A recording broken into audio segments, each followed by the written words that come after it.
You know, in order to win an NBA championship, you have to have everything go right. You have to get the right matchups. You have to have your stars play to their standards, or even higher sometimes. You have to have a few calls go your way. But at the bare minimum, you have to have a healthy roster. And for the Bucks, that doesn't look like it'll be the case this year. The Bucks' second leading scorer, Khris Middleton, is now expected to miss the entire second round because of a sprained MCL on his left knee. And now, the defending champs will have to play a Boston Celtics team that enters the series as one of the hottest teams in the league. Now granted, the Bucks swept the Bulls 3-0 after Middleton went down, thanks to Grayson Allen playing out of his mind. But the Boston Celtics team is not the Chicago Bulls. They're much more talented, a lot more healthier, and way better defensively.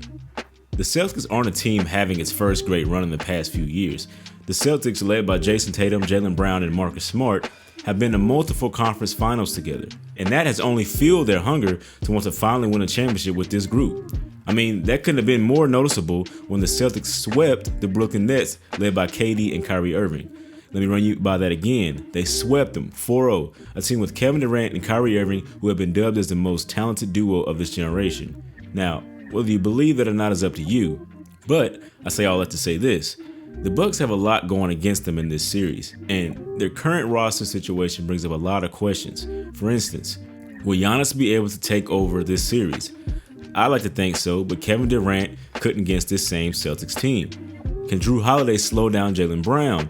I mean, he's known as a lockdown defender, but Brown isn't the only Boston star, so the Celtics could just play away from him. Will Grayson Allen be able to consistently score more than 20 points a night? He just scored 27 points against the Bulls for his playoff career high. But can he keep up that production with multiple defensive stoppers on the other end? Look, last year the Bucks overcame a Giannis injury, so this series isn't already decided.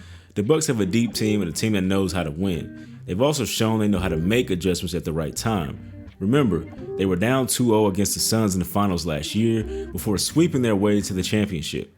They can handle adversity, they can handle the moment, but can they handle the Celtics defense with a man down? You could argue this will be the biggest challenge the Bucks have faced in the past 2 years. Giannis didn't miss an entire series when he got hurt last year, only a few games. They were playing a young Hawks team that also was battling injuries.